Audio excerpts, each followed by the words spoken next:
Believe in Bigfoot? Dogman? Any cryptid? Are you skeptical? Curious about the supernatural, conspiracy theories, the unknown?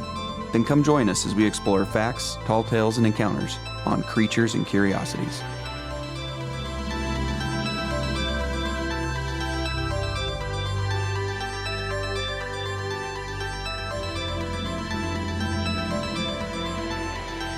Hello and welcome to Creatures and Curiosities. We are back from a short break. Yes, yes. I am David. And I'm Jake. And Jake is a daddy again. Yes.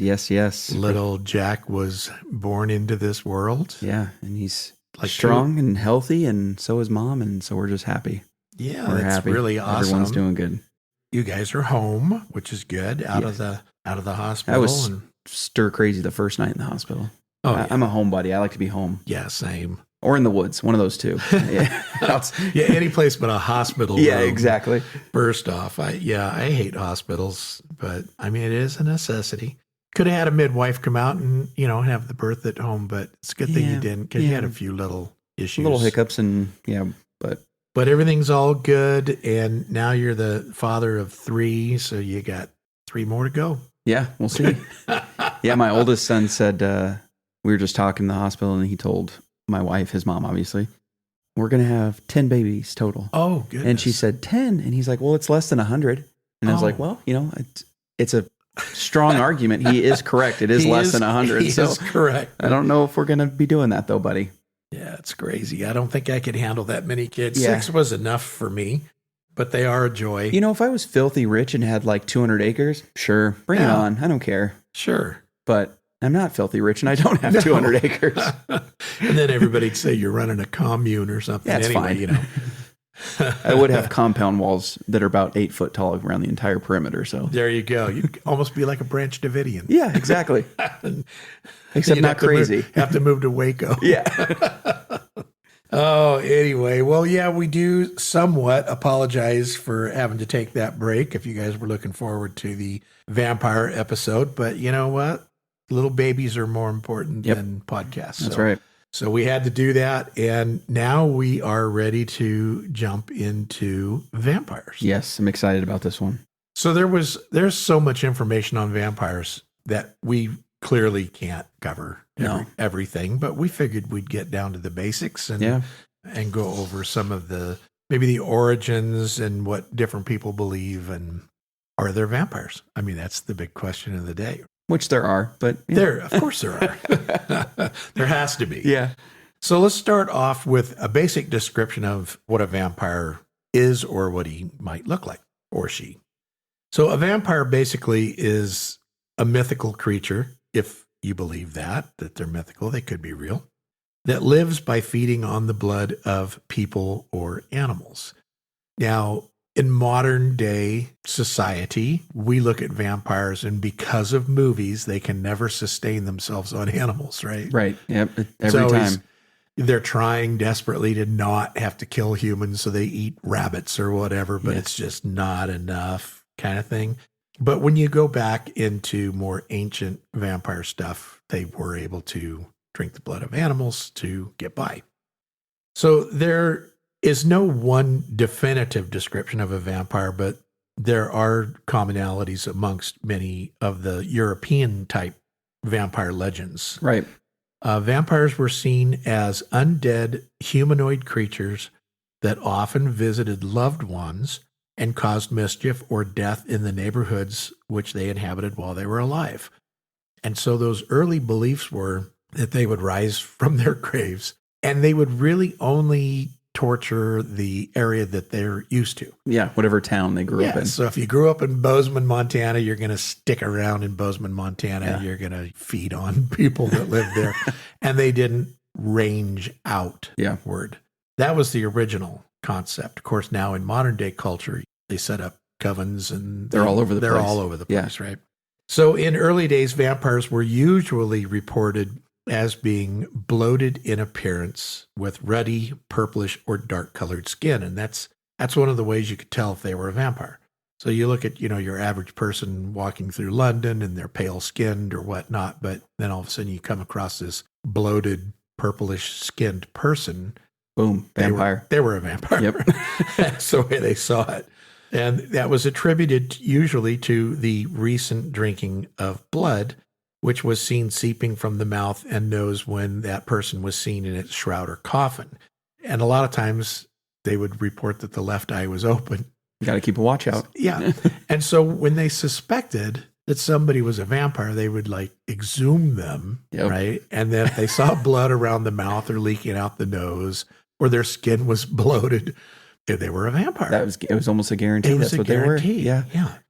And I don't understand the left eye open thing. I don't know how many people, when you die, your left eye's open. Yeah. But that's what was reported. Well, that's how you know it's a vampire. Exactly. Because normal people wouldn't do that. It's easy. Yeah, winking, blinking, and nod. The vampire would be, of course, wearing the very linens that it was buried in, and its teeth, hair, and nails grew somewhat, but fangs were not always a feature in ancient time. So now we love to, when you picture a vampire, you picture them with their fangs. They got fangs, yeah. Else you get the blood out. Exactly. But back in those days, if they were just, bloated and had longer nails and their hair was growing, it was just a sign to them that there was no decomposition. Things were still alive and growing. And of course, that was just due to lack of knowledge. Right. But in modern day description, the vampire now has become like this pale skinned or sometimes translucent or shimmering, like the Twilight series. Those terrible movies. I couldn't take that. Yeah. I know teenage girls loved it because they don't know anything. That's why they like it. Exactly. But I think his skin shimmered, right? Yeah, it looked like he wore glitter. Yeah. And that's ridiculous, but whatever. So in today's description, they usually bear fangs. They can appear to be somewhat elegant or alluring and well-spoken. Right. They always show these guys are able to like lure any woman into this romantic setting. And then murder them. Yeah, exactly. And the one thing I've never really understood is why some people die and some people turn. And depends on the lore. Right? It depends on the lore in the movie, because sometimes it seemed like if they just fed, they essentially drained you, you're gone. Yeah. But if they bit you and took like a little bit of blood, then it's almost like their blood mixed with yours. And then they would let, in some of the movies, they'd cut their wrist and let the person feed on them. And that was like part of the transformation. Right. I think it's just all lore dependent. It is lore dependent. And that's kind of like the disease of lycanthropy, where you're bit by a werewolf and the saliva, then you turn into one. There it is. So I don't know. It's the same basic process. They're often associated with great strength or power, and in some lores, they can transform into bats, mist, other animals, or demon-like entities. And so in things like Underworld, great movie. Great movie. Loved it. Yep. Kate Beckinsale's probably the hottest vampire on the planet. They would literally turn into that almost like demonic-looking thing that could fly around. Wasn't that Victor?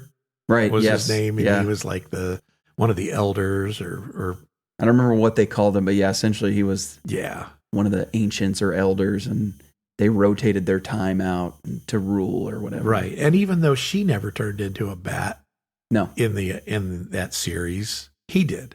And he would fly around or did he? Wait, am I thinking of the right thing? Well, actually, no, you might be thinking of something different. I don't think they... You know what? I'm thinking of the one with Hugh Jackman. Yeah, where he's a werewolf. Van Helsing.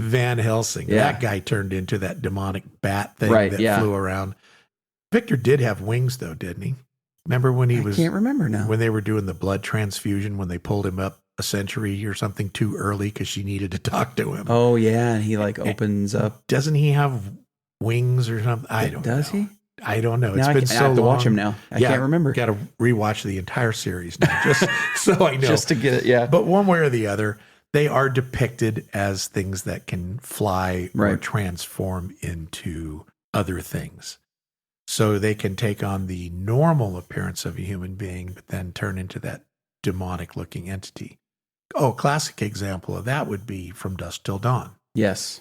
So you got the gorgeous gal, Selma Hayek, doing her little dance with the snake on the table, sticking her foot in the mouth of, oh yeah, what's his name? And then all of a sudden, boom, she turns into that grotesque, demonic looking thing. Yeah. Right? So that's the basic concept of a vampire, is they have the ability to transform into other things. What I learned during this whole vampire research segment is that a lot of people believe that vampires come down to like 4 different categories. There is the sanguinarian vampire, and those are the vampires that need the blood of humans or other creatures to sustain themselves and to feel alive and healthy. And that's what most of our movies depict. Right. Just like you said, where a vampire has been drained of its power and it's weak and it's laying there, so another vampire cuts itself and feeds them. Yeah. And they become strong and vital again. And so that's the concept there, is that the blood is a life force for them and makes them feel energetic and alive. Yep. There are the psychic vampires. Don't see a lot of this in most of the modern day movies, but those vampires believe that they can sustain themselves off of people's energy, making the people around them feel lethargic. So they're actually like draining your life force through like the aura of your energy. Right. And so they draw that out of you, which of course weakens you. And I can't think of any movies or anything though where that's been portrayed. I can't think of that either. To me, it's all, there's probably one out there. But. Yeah, there's something out there, I'm sure. But so anyway, that's called a psychic vampire. Then there's the genetic or hybrid vampires. And they're often seen in like science fiction movies and paranormal genres and stuff. And they're born with certain traits that make them vampiric without necessarily being undead.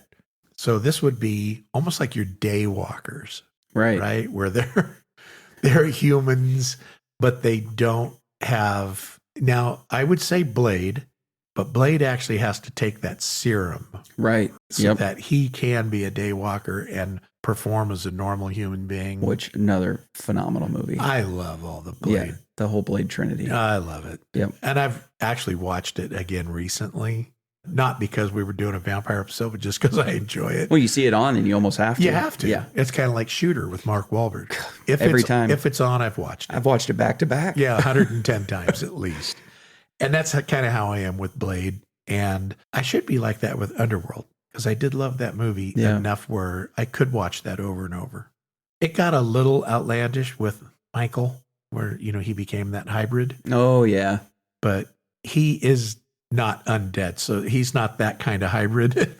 But he was a hybrid too, right? Yeah. He was part vampire, part werewolf. Yep, yeah. Exactly. And then the last category of vampire is what I believe is the demonic. These vampires include entities like the succubus, which is like the female, and the incubus, which is the male. And they're supernatural beings that feed on sexual energy. Now, I believe that if vampires do exist today, real ones, that they would be of a demonic nature. And I know we say that in every episode on every cryptid, but what else would it be? Right. So I don't believe there's like a vampire disease per se, like as in the lycanthropy process where you're bitten and the saliva turns you into something.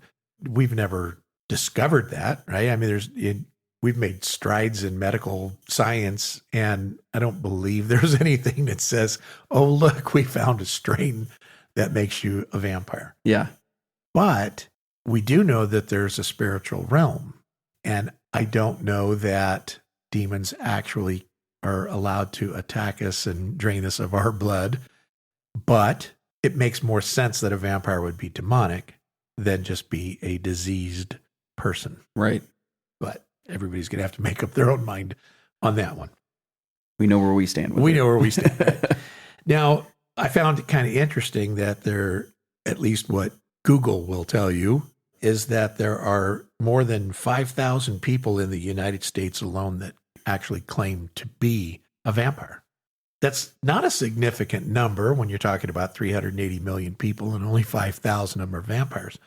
But it's still kind of shocking that there's that many people that actually think they're vampires. Yeah. And then when you start looking at like where are they located and stuff, there are these different cults out there that claim to be vampires. Yeah. And it's kind of crazy. And then there's some of the cults that don't claim to be vampires. And exactly. Like Hollywood. Like Hollywood, yeah. And so I know a lot of people would think we're nuts, but I mean, I'm just relating like what Roseanne Barr says. Right. And then I've watched multiple things like on TikTok and whatnot. And yes, I know TikTok, 90% of it's fake. It's all for entertainment purposes, yada, yada. I get all that.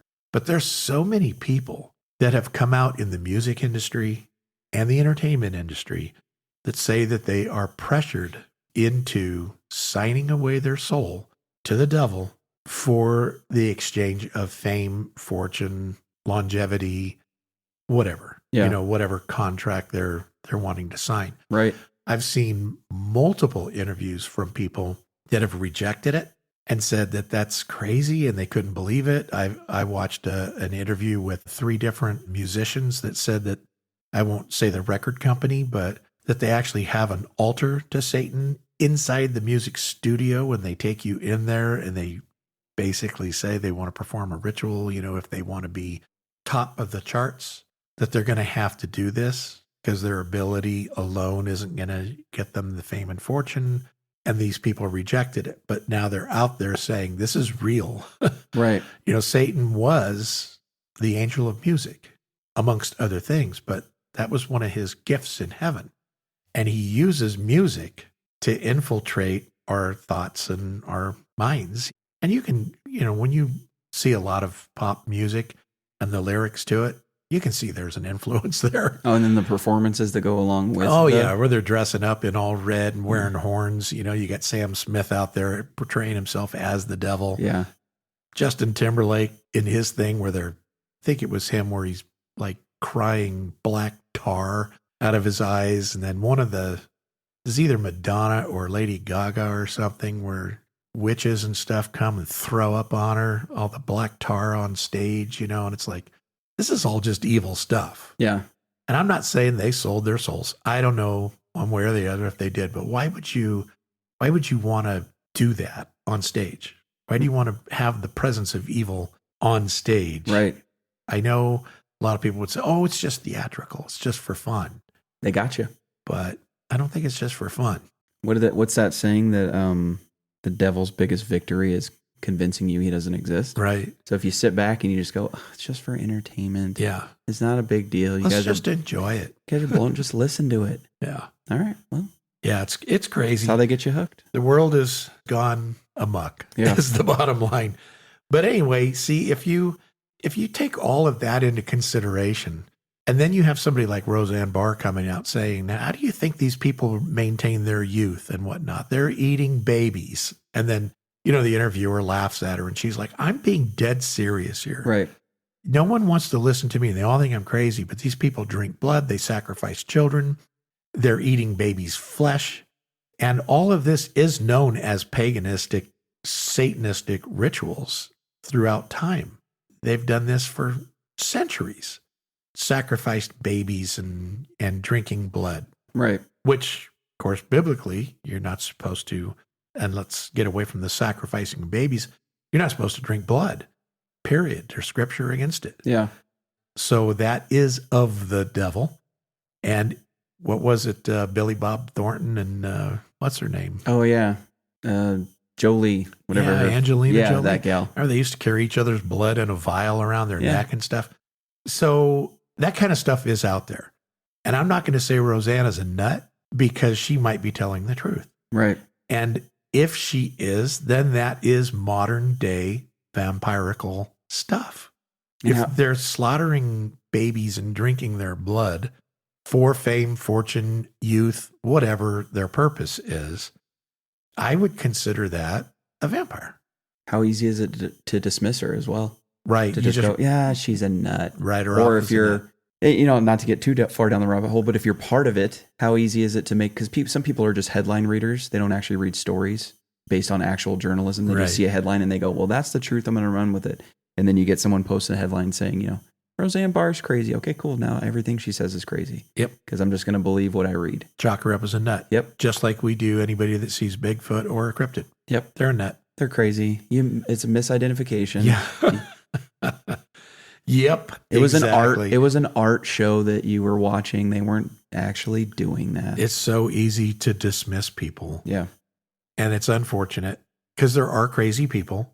Oh, yeah. Who say crazy things, but there are also real, viable, normal people that are reporting the truth, but are just chalked up as a nut because it's outside the realm of normalcy. Right. And I'm going to say that it's very simple that they could be doing it. And she might be telling the truth. And a lot of people want to follow the crowd. So if the crowd is saying that's crazy, you don't want to be embarrassed. So you just go, yeah, she's probably crazy. Yeah. So there's vampires in Hollywood. Yep. And I believe it. Yep. So let's move on. Location all over the world. Everywhere. Right?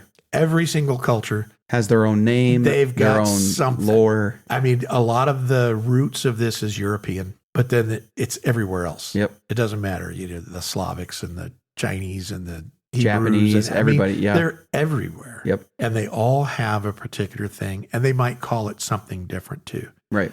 What was that recent movie? Nosferatu.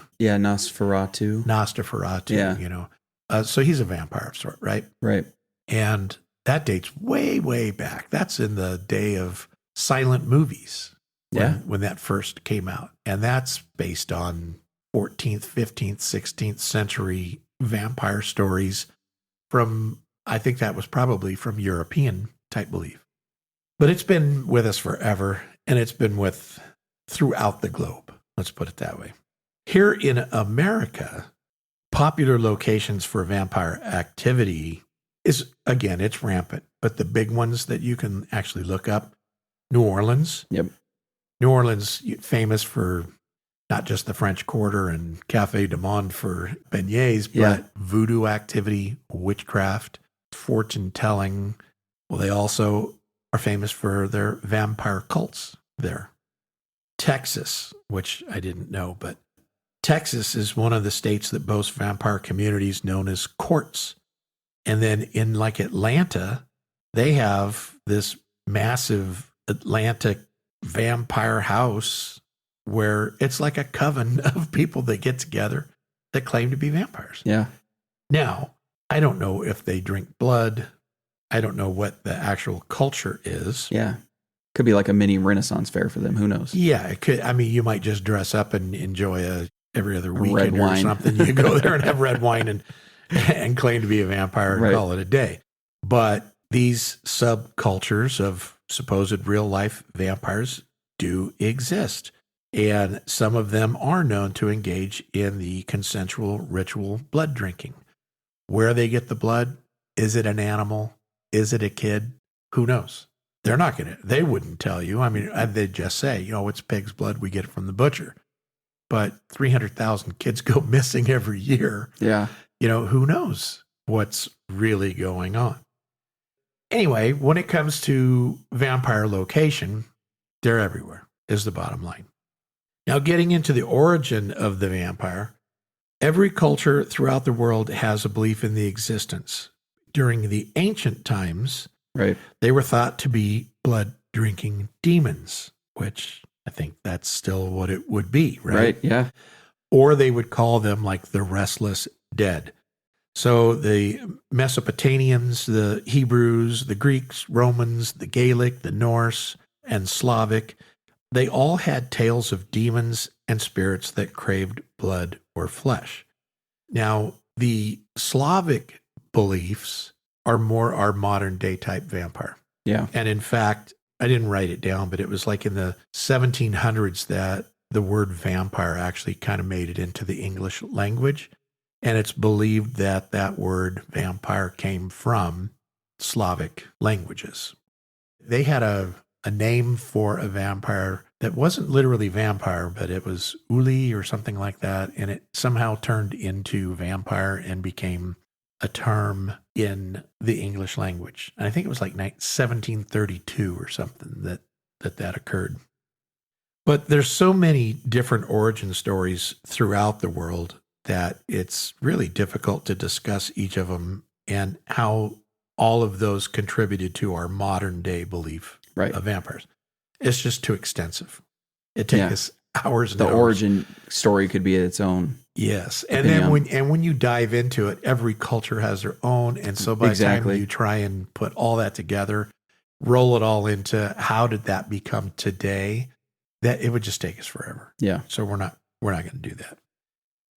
Now, one of the most famous origin stories is that of Vlad the Impaler. Yeah. Which I don't know how many people know, but I mean, a lot of people that know history would know about this guy. Right.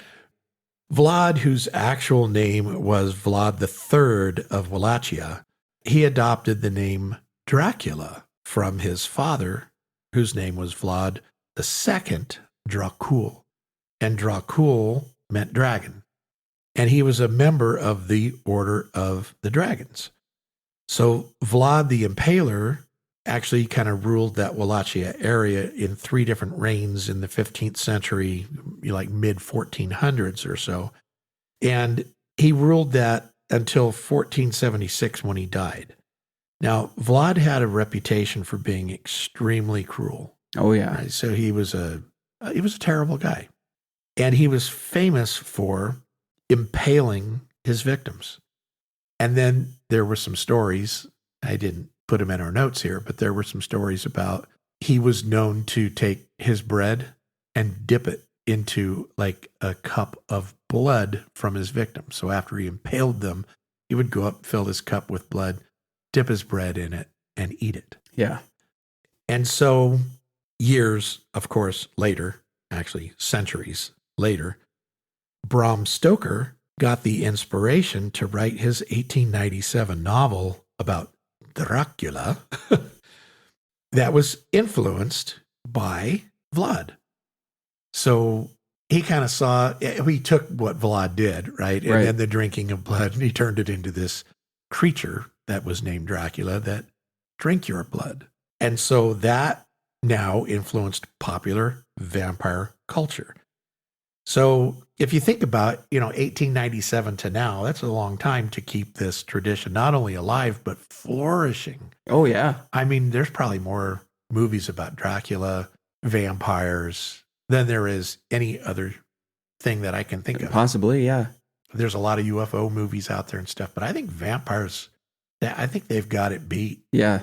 As cryptids go and as monster movies go, there's a lot of great stories about Frankenstein. Oh, yeah. There's a lot of great monster movies and lizard creatures and the Black Lagoon and all that. Good werewolf movies and all that stuff. Good werewolf movies, but I don't think they hold a candle to vampires. Yeah. And right up until just recently, that movie Sinners that came out. I haven't watched it. I watched it. It's pretty good. But yeah, vampires just seem to rule the roost when it comes to, Hollywood movies and horror movies. And you would think like, it's getting old. It doesn't. It never gets old. I watch every vampire movie. What was that? The Voyage of the Demeter? I loved that movie. Yeah. And that was a little vampire that got stowed away on a box and killed everybody on board. You got to love them. Yeah. And it never gets old. It never gets old. And, death and destruction isn't really my thing, but I love watching vampire movies. Yeah. I don't know why. But anyway, because Vlad was a real person and lived in a castle, what was it called? Dracula's castle, right? Yeah, yeah. Which is really just Vlad's home, but it still exists today. And a lot of people will say that the origin of a vampire actually came from Transylvania. Well, it just so happens that Dracula's house is in Transylvania, Romania. Yep. It still exists, and you can go tour it. Yeah. Well, it's huge. Yeah, it's huge. It's a castle, so of course it looks just like what you would picture in the movie. A vampire's castle. A vampire's castle up on a hill. Yep. You can see the storm and the lightning behind it. Yeah. You can just picture. It's perfect. Whether it's Dracula's or where the coven meets, it's the perfect spot. It's the perfect spot, and it looks cool. But that's where today's modern vampire, always kind of dates back to Transylvania. Well, they were in existence way longer than Bram Stoker's Dracula. That came literally 4 centuries after the real Vlad Yeah. was there, and the castle's been there for 400 years. But getting into like folk belief, in most cases, vampires were thought to be revenants of evil beings, suicide victims, or witches. But they can also be created by malevolent spirits possessing a corpse or by being bitten by a vampire. Right. And so that's where most folk belief is that they're either demonic, they're dabbling in witchcraft or some form of devil worship or whatnot, or that you can be turned into a vampire by being bitten, which there's your modern day vampire story. Beliefs in those types of legends became so pervasive, specifically in Europe, that in some areas it caused mass hysteria and public executions of people believed to be vampires. So it was the same basic concept as the Salem witch trials. Yeah. They would find these people, drive a stake through their heart, or, bury them alive or whatever they would do because they thought they were vampires. They didn't mess around back then. So if you were a little overweight and had ruddy skin, you were screwed. You're toast. Yeah. You're going to be tracked down by vampire hunters and murdered in the street. Pitchforks and torches, and you're done for. Exactly. So, yeah. And obviously I don't, but I kind of like it. Well, you got to like it. You don't want a vampire running rampant in your neighborhood. If you lived back in the 1700s and you think about all the things they did, witch hunting and vampire hunting and looking for Frau Perchta and and all the different ghosts and goblins, and they would get together with their torches and their sickles and their bats and their hoes and pitchforks and head off to go take these monsters on. That would have been kind of fun. The bad part is you get the people who maybe their wife backtalks them a little bit. Next thing you know, they're going into town. Burn the witch! Burn the witch! She backtalked me, so she's done for. Steve up the street, his lawn's nicer than mine, so the guy must be a vampire. Exactly. Let's take him out. Oh, gosh. Well, let's get into a couple of little things here about like identifying them, how to prevent them, et cetera. Why don't you take over there? So with identifying them, corpses thought to be vampires were generally described as having a healthier appearance than expected, plump and showing little or no signs of decomposition. And in some cases, when suspected graves were opened, villagers would even describe the corpse as having fresh blood from a victim all over their face. Evidence that a vampire was active in a given locality included death of cattle, sheep, relatives, or neighbors. So just like you were talking about earlier, they were just essentially torture the village they grew up in. Vampires could also make their presence felt by engaging in minor poltergeist-style activity, such as hurling stones on roofs or moving household objects and pressing on people in their sleep. Right. Now, when they're identifying vampires, this was like the old days where they were exhuming bodies. Right. Because there were sheep or cattle or somebody died, they're like, hey, let's check it out just to make sure. Oh, we got to go check and see. And they would exhume these bodies. Yeah. And so that's when they're talking about no signs of decomp. Yeah. Everybody decomps at a different rate. Right. Because it has to do with temperature, has to do with, well, it could be like just even diseases and stuff, things that have attacked your vital organs, and you're decomposing basically when you're alive. Like your liver's shot, your kidneys are shot and you're falling apart. These people might decompose a little faster than, say, somebody that was in really good shape. Yeah. And let's say you're buried in a cooler region, where 6 feet under, you're at the ice layer. You're preserving yourself, essentially. Yes. And so they dig these people up. And if they weren't like bones, if they still had skin, they're staking them. Then, burning them. Then they're like chucking garlic in there. They're vampires. The hard part, and not to get ahead of ourselves here, but the hard part is, in some of these cases, after they did this, the things that were happening stopped. Right. So it led them to, why wouldn't you think that? Why wouldn't you think it? Hey, we dug Mike up, staked him and burned him. Yeah. Now the sheep are good. Exactly. So so then they're like, oh, case closes. He was clearly a vampire. There's nothing else to it. And why wouldn't you think that? Why wouldn't you think that, especially back then? Right. So prevention-wise, cultural practices were often done in order to prevent a recently deceased loved one from turning into a vampire. Burying a corpse upside down was widespread, as was placing earthly objects such as scythes or sickles near the grave to satisfy any demons entering the body or to appease the dead so that it would not wish to arise from its coffin. Yeah. And then I also remember another reason for that is when we talked about bloating, and they said that some of these bodies that they exhumed were bloated, Right. which literally in their minds meant, not they weren't decomposing. They had been feeding on blood, and they're like stuffed. They're bloating up. And so placing sharp objects like a scythe by the grave, when this vampire would rise up out of the grave, he might cut himself on the scythe, which would then cause him to debloat, I guess you could say. Right. And then he would probably drop back down into his grave. So these were some of the concepts and the ideas behind it. Yeah. And it's like, these people were crazy back in the day. But it's working for them. But it worked. Yeah. Right. That's what's getting them. So another was to place a wax cross and piece of pottery with the inscription, quote, Jesus Christ conquers, end quote, on the corpse to prevent the body from becoming a vampire, which of course. I would say that'd be your best alternative. That's your best, because we're talking demons anyway. So. Yeah.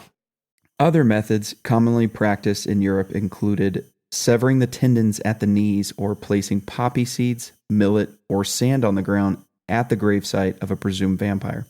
Now, this was intended to keep the vampire occupied all night by counting the fallen grains. So kind of like a rougarou. Kind of like a rougarou, exactly. And so what is that? I don't know what that is. I think that's just the town drunk coming, well, we should put sand there. Let's put some rice out there. We'll have to count the grains. I don't think I've ever understood the concept behind it, but in a lot of these cases of evil things like rougarous and clearly now vampires and whatnot, there was a mindset that these things are very simple. Yeah. And they couldn't not count things that you've set out, whether they're stones or pennies or whatnot. And then in the case of the rougarou, he could only count to 12. Yeah. And so if you put 13 things out, it confused him so much he had to restart the count. Yep. Because he didn't know how to say 13 or whatever. And in the case of a vampire, is if you put sand out, he's got to count all the grains. There it is. I don't know why, but that was an early belief. And I see when you try and look it up, there's no explanation to it. It was just a belief. And besides the town drunk with severe OCD who has to do it himself. When he's putting rice in his pot, he's got to count the grains. So he's like, oh, if you got it, it'll stop him. That's right. So protection-wise, apotropics. Now, these were items that were able to ward off vampires.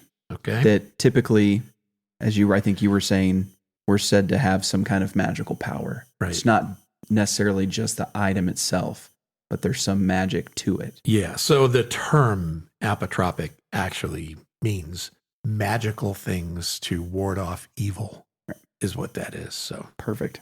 So garlic is a common example. A branch of wild rose and hawthorn are sometimes associated with causing harm to vampires, which, I think I put garlic in almost everything. I love garlic. So yeah, I'm good. Yeah. Now, if I was in movies, remember they used to wear garlic necklaces. They'd go to bed and they'd have it. Yeah. Right. Here's the thing. Like when I make something, we were talking about this with like the minced garlic, because to me it just doesn't come across as much good as like fresh garlic. Yeah. So I'm dumping like 3 heaping tablespoons in. Do I just have so much garlic coursing through me at this point that a vampire wouldn't even bite me? You know what? I don't know.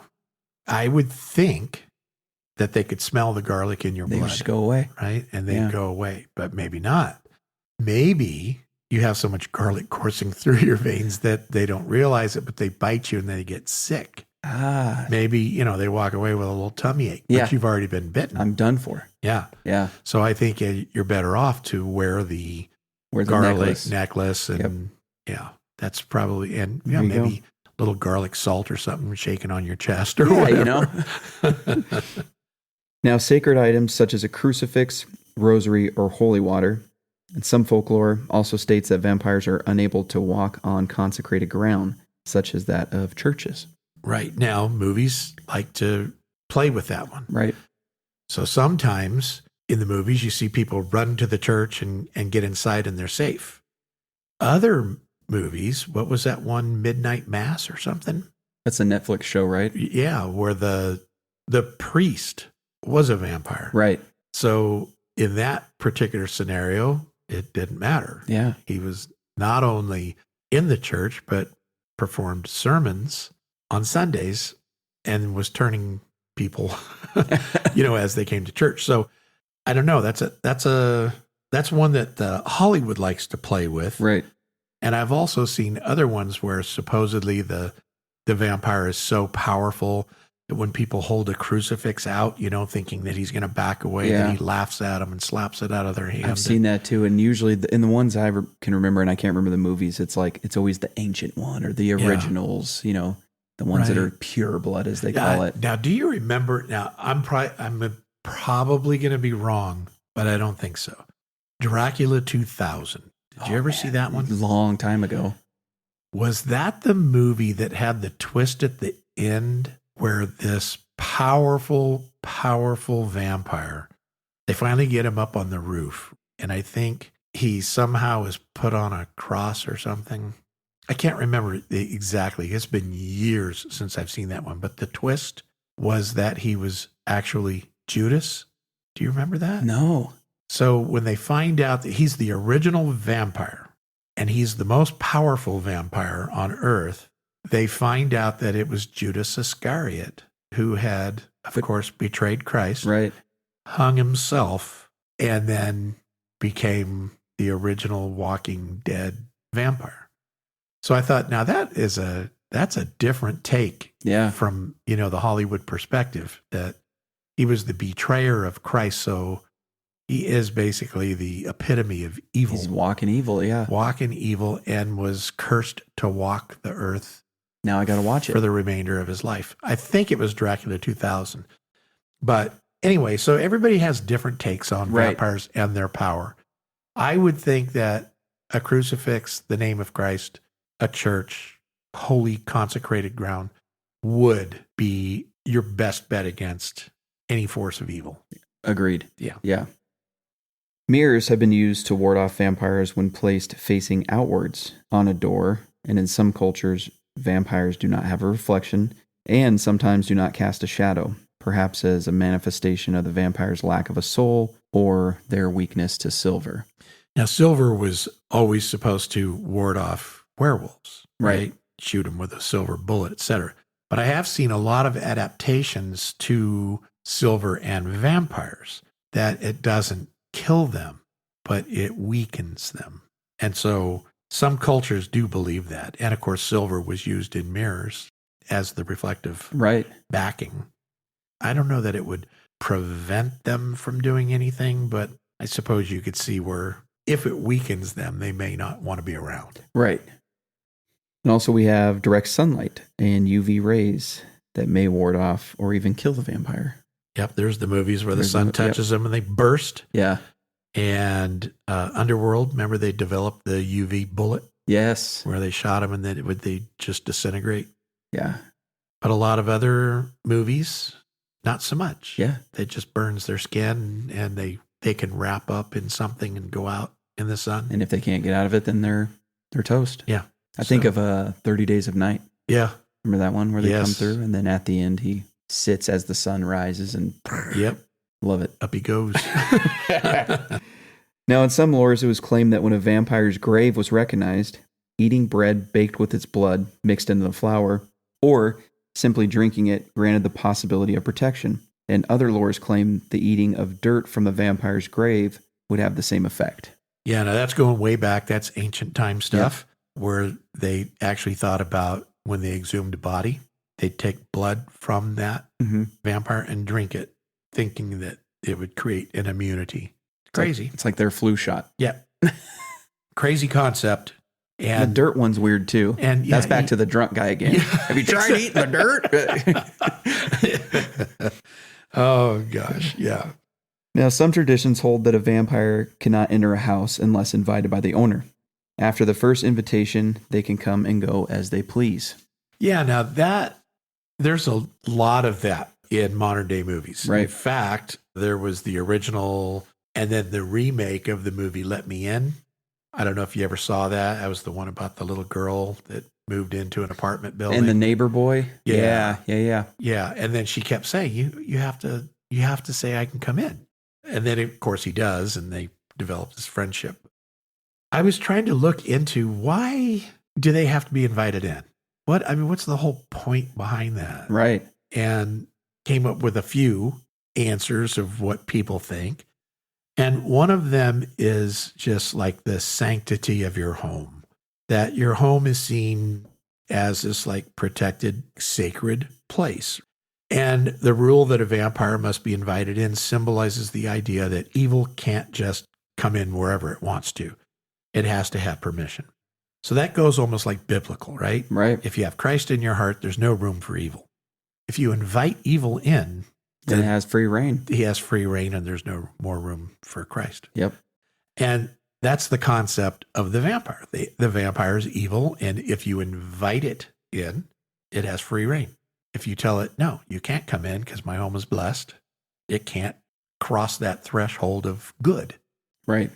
Another one is the protection of free will. So the requirement for an invitation emphasizes humans' free will and agency. Again, this is almost like biblical, right? So it ensures that vampires just can't force their way in, but you have to consciously choose to welcome them. Yeah.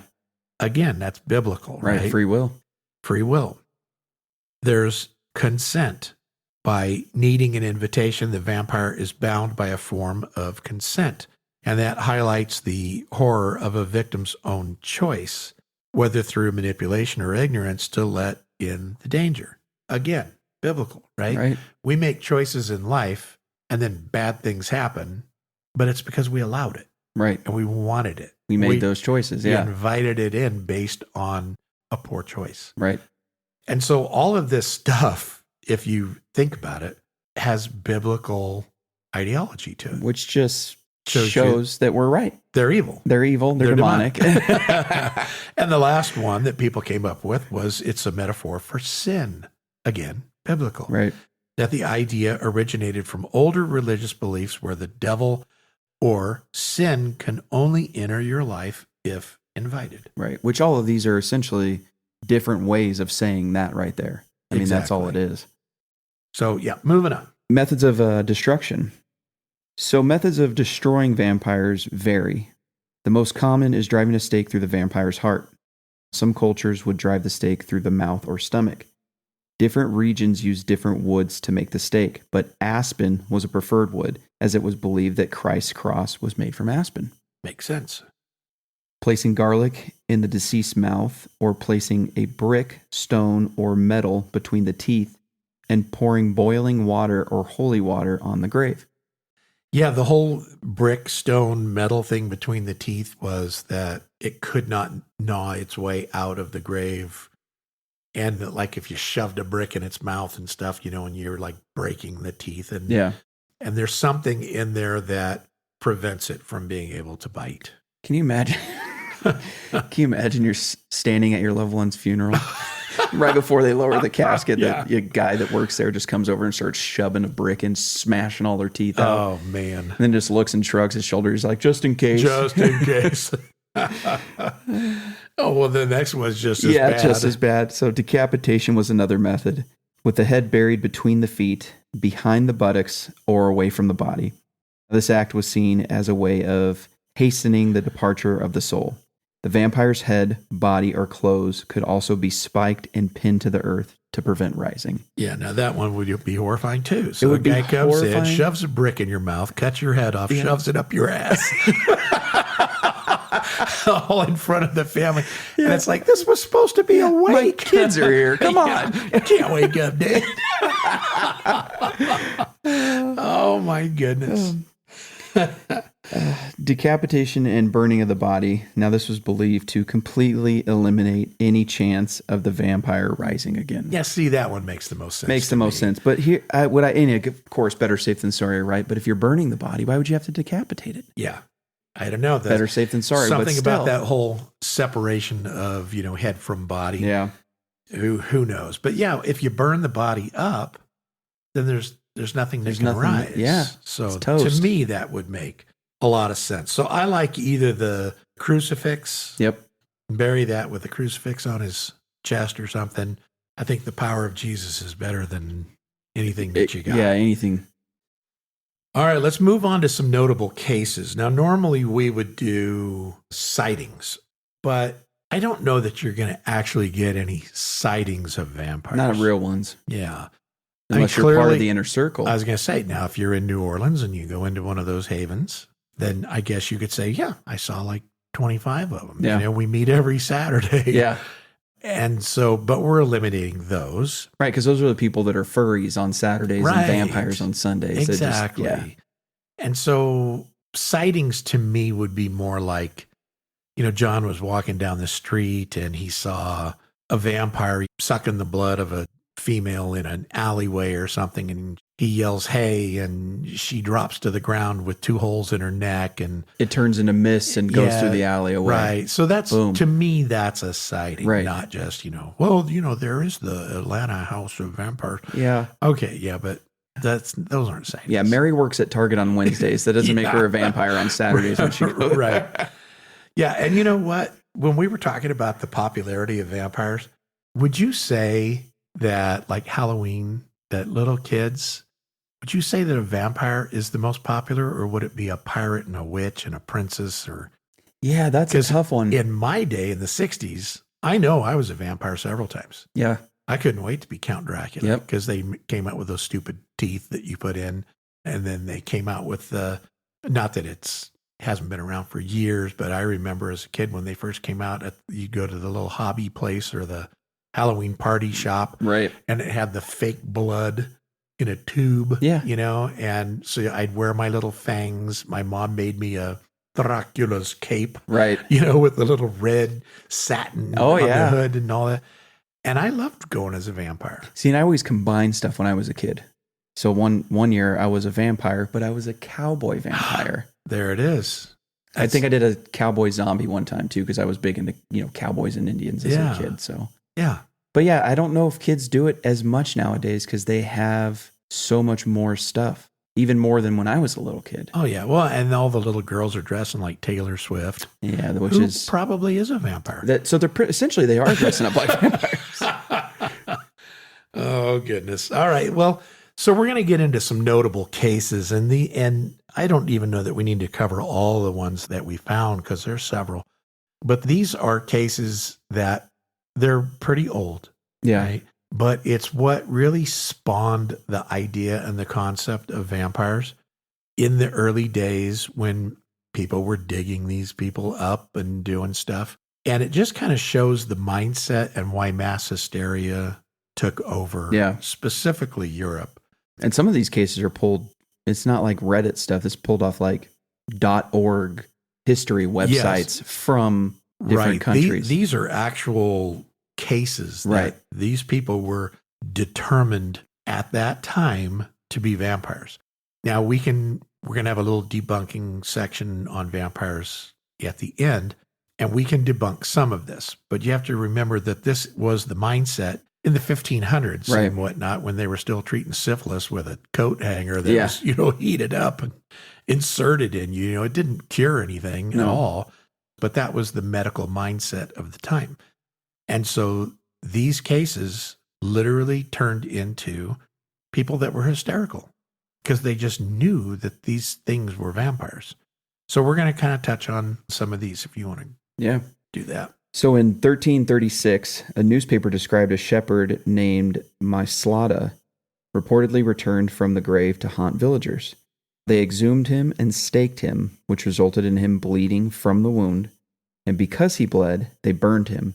And after the burial, all the disturbances ceased to be. Yeah. Now, see, that is a little strange, right? Exactly. So it depends on how long he's been in the ground. Right. But when they staked him and he's got actual blood coming up from the staking, depending upon how long he's been there, probably wouldn't be bleeding. No. And so that freaked him out. Yeah. So they ended up burning him. Now, in law enforcement, I've seen, unfortunately, pretty much every death known to mankind. And I've seen people that have, you know, been not seen in their home for months. And then you break in and, you know, the smell hits you immediately. Yeah. And it's like, okay, they didn't make it. Obviously, that's why they haven't been seen. as they decompose, bodily fluids and stuff come out. Yeah, and what do they call it? Lividity sets in, Yeah, and it starts blood pulling up and all that and stuff. Coagulates. Exactly. And then in the old days, when the coroner got out there, they used to do liver taps, where they come with looks like a big meat thermometer, right?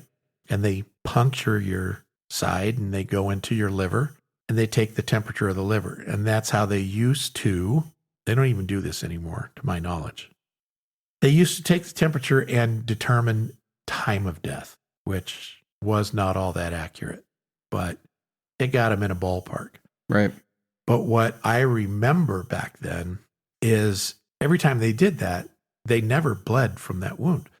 So you're taking like a 16-penny nail, about the thickness of that, puncturing the side, going through internal organs, and then they get a temperature reading and they pull it out, and no blood would come out because all the blood settled in the bottom of the body. Right.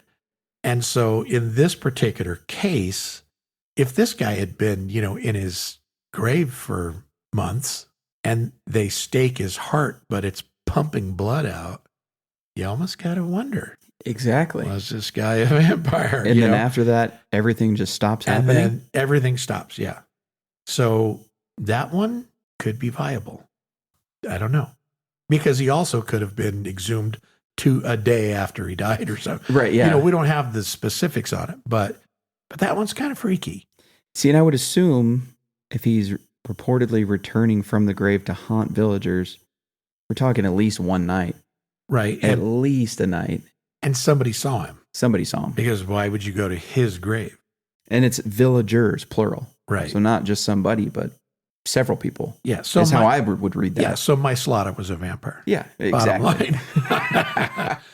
Okay. So in 1591, Wojnarikius, a shoemaker in Breslau, which is now Wrocław, Poland, he had committed suicide and was buried.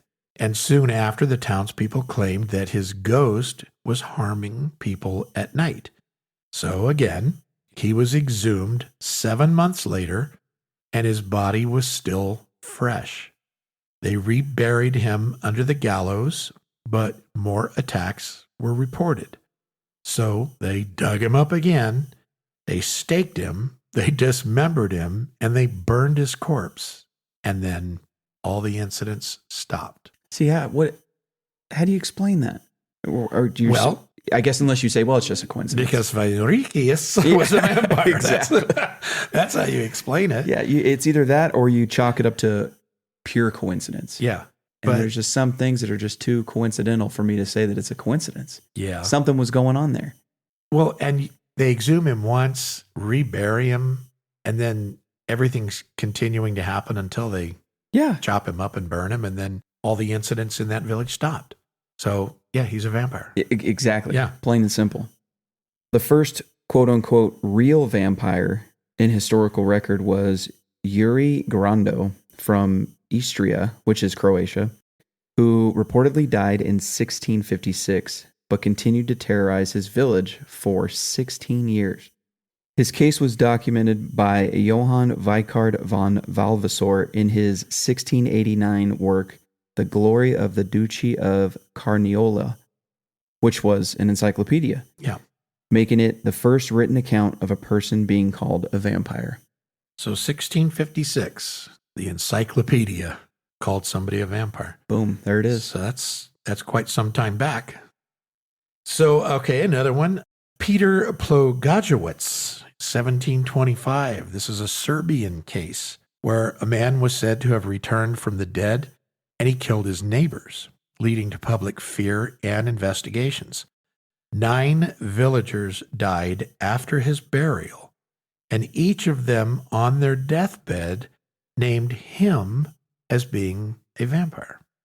When exhumed, they saw blood around his mouth, so they staked him, and blood spurted out when they did. I mean, so just like you were talking about, blood doesn't spurt out. No. And 9 people that literally died said this guy was a vampire and he attacked me before they died. Yeah. 9 separate accounts, not all at once. So what's going on here? Yeah. Sounds like Peter was a vampire. 100%. Yeah, he had to be.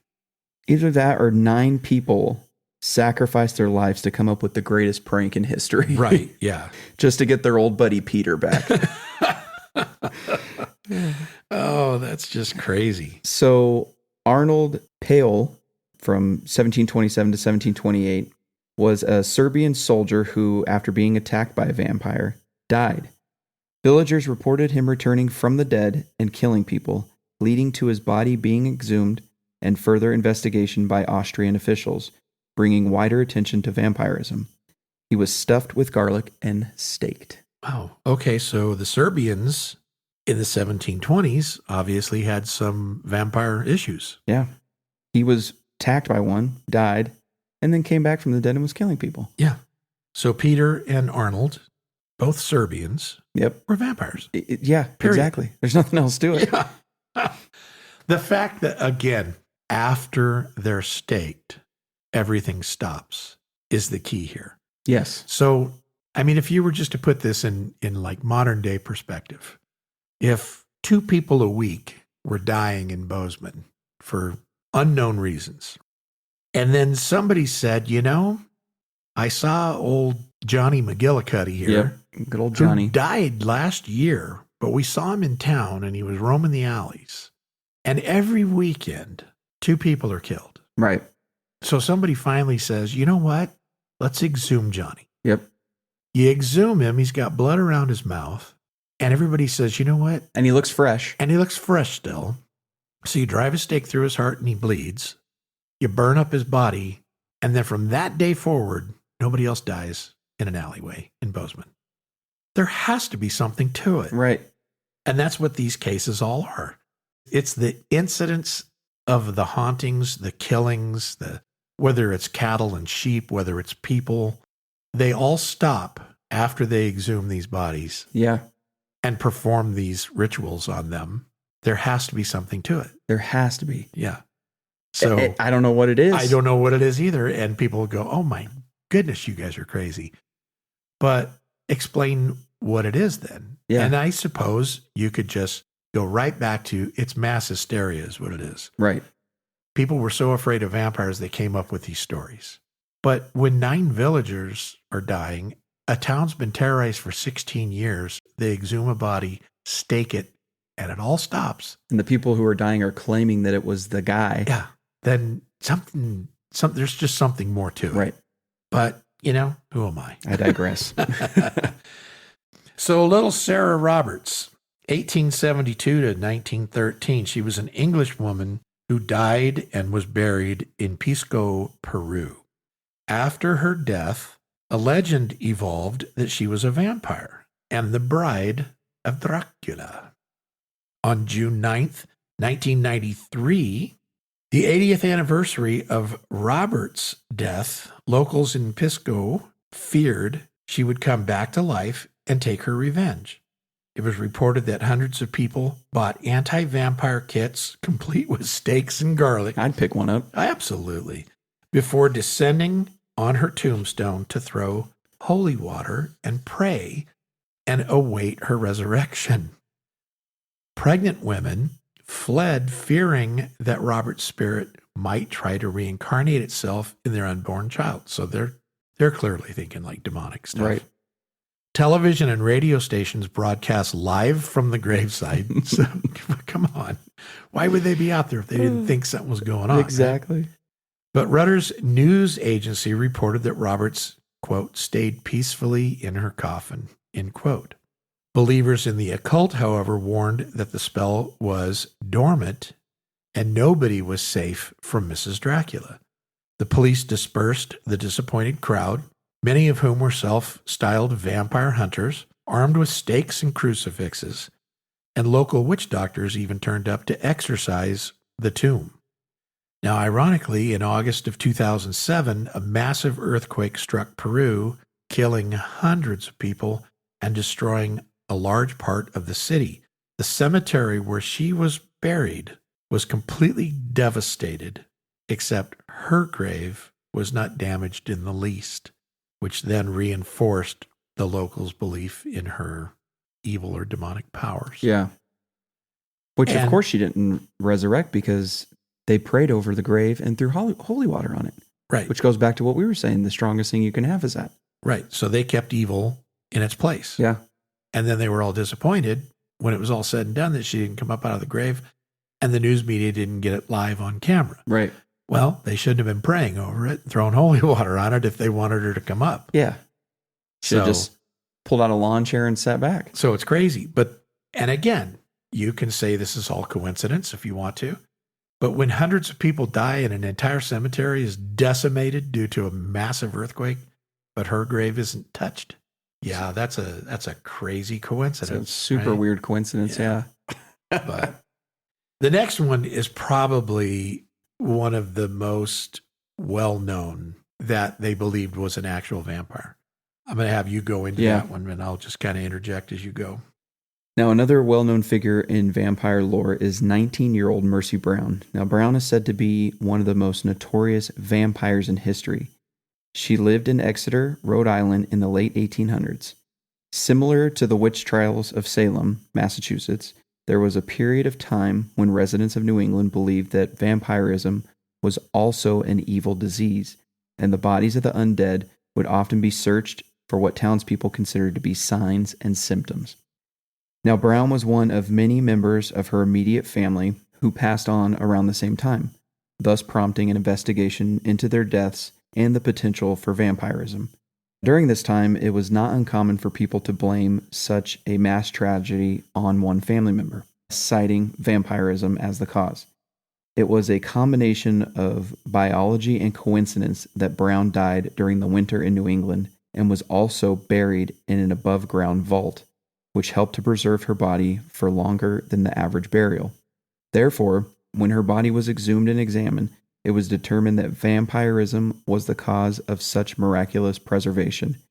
After she was accused, the townspeople cut out her heart and burned it, as was common practice for those suspected of vampirism, to prevent her from further cursing her family from the grave. Yeah, now, so I looked into this story quite a bit, and the reason, and of course, you're looking at centuries ago. Right. And they were burning women at the stake for not having dinner at the dinner table. Knowing math problems, all those kinds of things. Right, yeah. So in this particular time, when I looked into the Brown family, they all had like tuberculosis, is what it was. And so tuberculosis being, of course, a disease that spreads easily. And rapidly, And rapidly, and affects the lungs, and you cough up blood. I actually know somebody that had TB, and they just be like, and then there's speckles of blood on their hand. Yeah.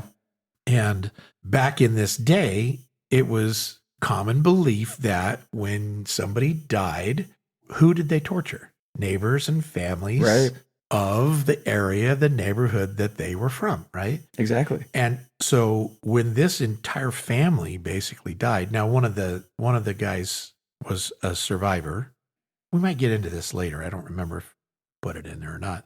But what they found was that because this whole family had died, they started suspecting that one of them could have been a vampire.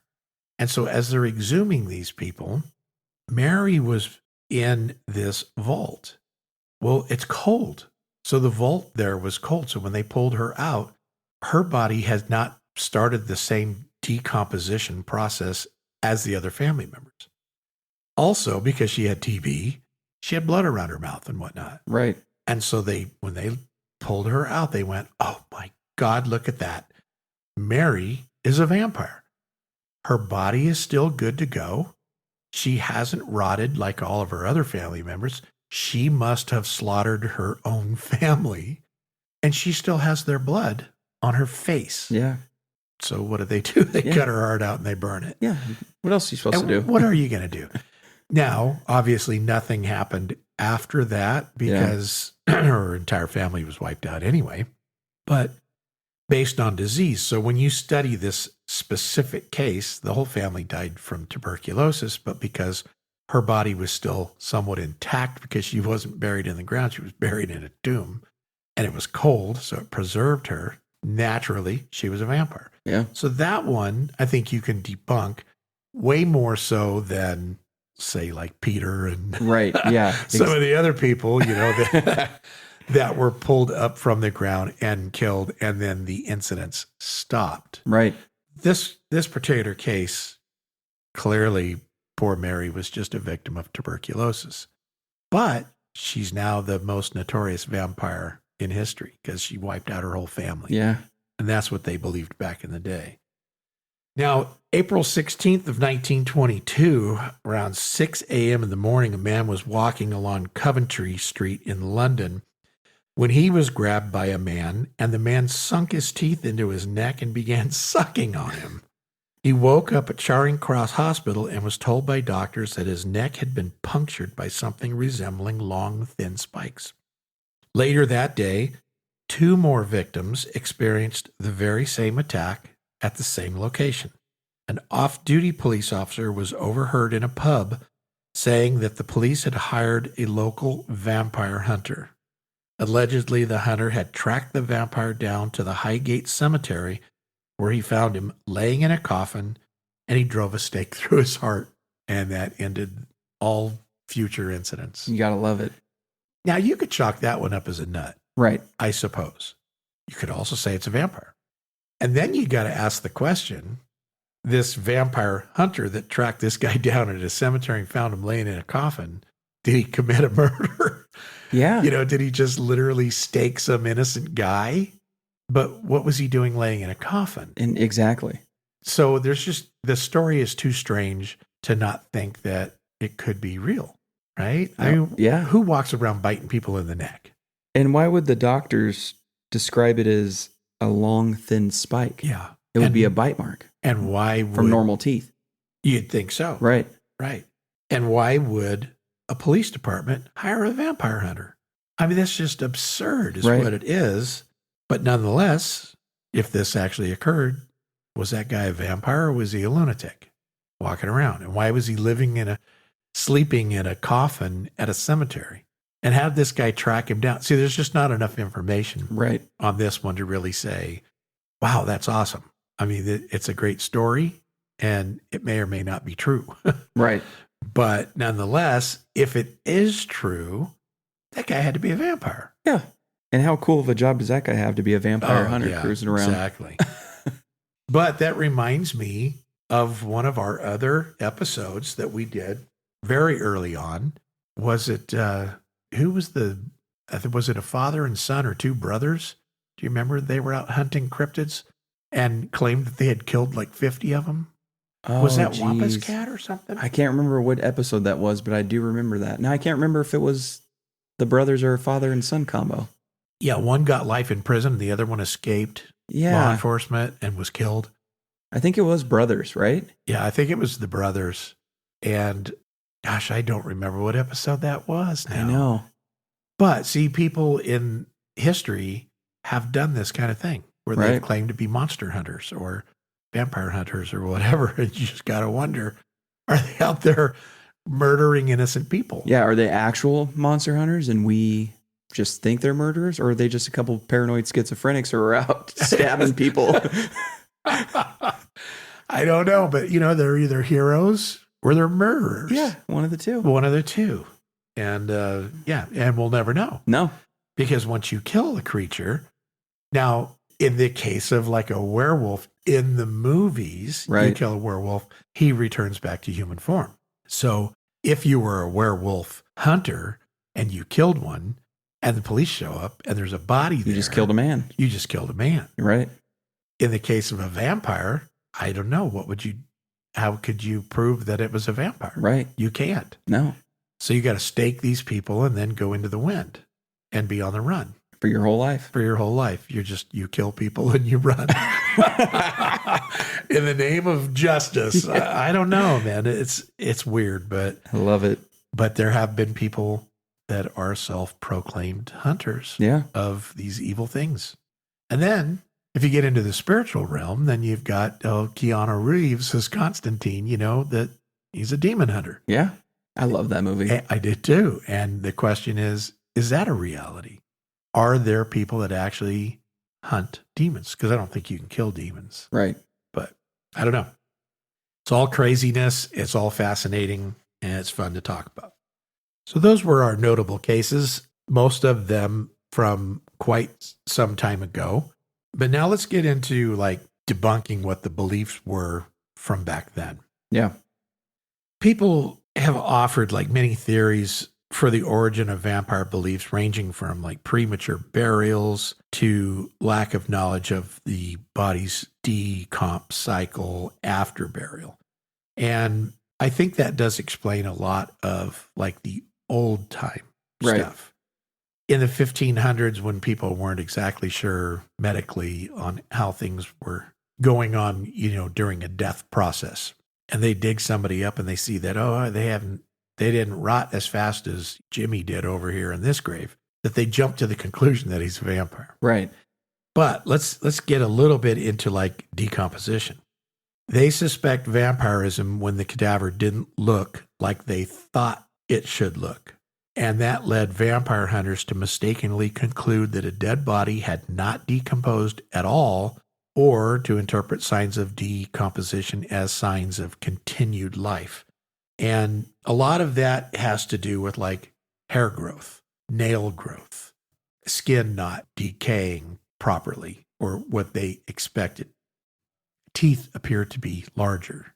And of course, what we know now is that as you are decomposing, your skin shrinks, right? Right. And so more hair is exposed, the follicles are exposed.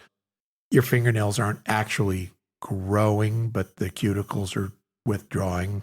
As your skin shrinks, it appears like your gums, more of your teeth are exposed.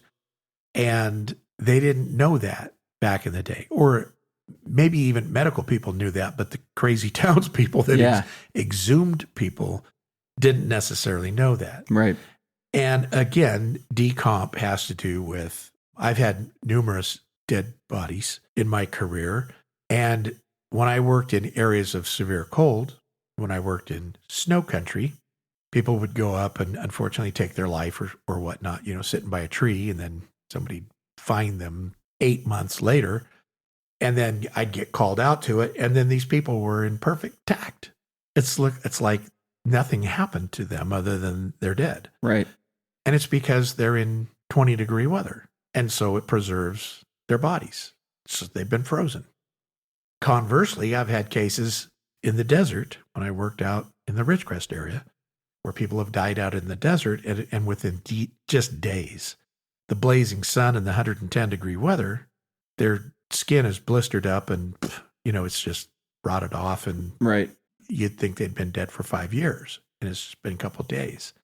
And so your body does decompose at different stages in weather. And also, as disgusting as it is, but insects, what's been eating you, there's so many variations to this. But in the old days, they just looked at you and went, he's bloated, he's purple, he's a vampire. You know, well, that's all part of the natural decomposition process. And so when you're trying to debunk what they did in 1300, 1400, 1500, when they're exhuming bodies and judging it based on decomposition, then you can clearly debunk it. Right. Blood around the mouth, blood around the nose, things of that nature. Numerous reasons for that. Tuberculosis, blood in the lungs, expulsion of air from the lungs as your lungs settle down, or then there's rigor mortis that sets in. There's, like you said, lividity, where you buried upside down to prevent you from being a vampire. Yeah. And then they exhume your body and roll you over and your whole face is a bloodied mess. Okay, well, that's the pooling of blood, and it, came out the orifices. Right. But they would say, he's been drinking blood. And so you can see where in the old days, they just didn't understand decomposition. And so they jumped to the conclusion, you're a vampire. You want to do premature burials? So with that one, vampire legends may have also been influenced by people being buried alive. Now, in some cases in which people reported sounds emanating from a specific coffin, it was later dug up and fingernail marks were discovered on the inside from the victim trying to escape. In other cases, the person would hit their head, nose, or face, and it would appear that they had been quote unquote feeding because they're alive. So they jump up to try to get out or whatever and bust their nose, bust their lip or whatever. And back in the day when they didn't have the sophisticated equipment that we do now, where you can actually see if there's any brain wave and heart beating or anything of that nature, they did sometimes bury people alive, which is horrifying if you think about it. And there have been, I've read multiple cases in the olden days, you don't see this much anymore, where they have had the scratch marks on the inside of a wood coffin. Most of our coffins today have the beautiful, inside padding and all that stuff. So I don't even know if you'd see anything like that. But they would make the assumption that it was a vampire trying to get out of its grave, to get up to go bite people, when all it really was is they buried some poor person that was alive. Yeah. A little fact on this one, just a fun fact, is because there were so many of these noted, that they started putting a little bell next to the grave site. So let's say you're buried in your coffin, and by your tombstone, they would stake in a little bell. And the little bell had a string that went down to like your hand in the coffin. They did that because they thought, if this person is still alive and they wake up, you can't wake up dead, but they wake up dead, they can move their hands and it would ring the bell. And then the guy that works the graveyard would hear the bell ring and then go and have them exhumed and hopefully save them. And then, as I was telling you, because I had heard this years ago when I was a kid, that's where the term saved by the bell came. So, I'm sure you've heard the term, oh, I was saved by the bell. Yeah. Well, that's where it came from. Because when they'd move their fingers and the bell rang and they'd come exhume the body and then you'd be alive, you were saved by the bell ringing. And then there's also the term dead ringer. And, which technically means an exact copy of. It was also, that term was coined during horse racing, that they would put a different horse in than the other one. Right. And it was a dead ringer for the other horse. But it's also comes from the fact that maybe you were ringing that bell and no one came and you're a dead ringer because nobody saved you by the bell. So now you're just a dead ringer. But anyway, those made people feel like, okay, so the decomposition was not there.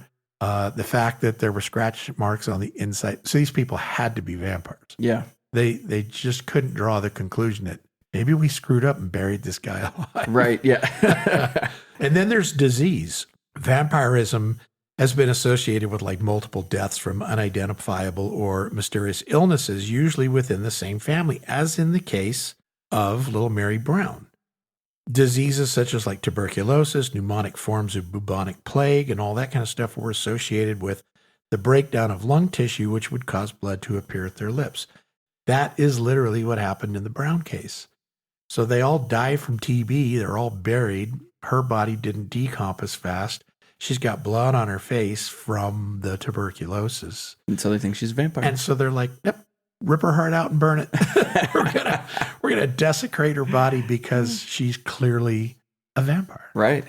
And really all it was she suffered from a disease and died and was buried. And now she's, been mutilated. Yeah. And now she goes down in history as a vampire. Exactly. And then you have psychopathology. So a number of murderers have performed seemingly vampiric rituals upon their victims. Serial killers like Peter Curtin and Richard Trenton Chase were both called vampires in the tabloids after they were discovered drinking the blood of the people they murdered. And in 1932, an unsolved murder case in Stockholm, Sweden was nicknamed the vampire murder because of the circumstances of the victim's death. The late 16th century Hungarian countess and mass murderer Elizabeth Bathory became infamous in later centuries' works, which depicted her bathing in her victim's blood to retain beauty or youth, much like Hollywood people do. Right, exactly. And depicted in Hollywood movies. Correct. How many times have you seen a movie where there's a woman in a bathtub full of blood? Yeah. And that's basically following the story of Elizabeth Bathory. She was thought to be a vampire because why would she be bathing in blood? To maintain beauty exactly. and youth. And so Hollywood has used that both in movies and they probably bathe in it. Right. Yeah. I'm sure of it. Yeah. There's no doubt in my mind. Roseanne Barr said it's true. It's got to be true. She wouldn't lie to us. No. So that pretty much covers the debunking theory. You either believe that vampires exist and they're evil entities and they're out there sucking the blood of people, or you don't. Now, based on early ancient belief, their lack of knowledge of everything we just discussed was the reason they believed in it. Apart from that, though, you still got to wonder why, when they exhumed those bodies and did the things they did to them, why did all the incidents that were occurring stop? And why are people getting murdered after this person dies and then claiming that this person was, in fact, a vampire and was the reason that they are now dying? So that we cannot debunk. You can't. So if that's factual, I mean, we're going off of stuff from 1700s. Right. And I don't know that there's any truth to it, but if there is, you can't debunk it. Right. I mean, people are just going to say, it was a coincidence. Well, that's not debunking to me, because you can say that about literally anything. Everything. Yeah, anything. Debunking is a factual statement. It couldn't have occurred because of these reasons. Right. And you can't do that. No. Not in those cases. Not with that.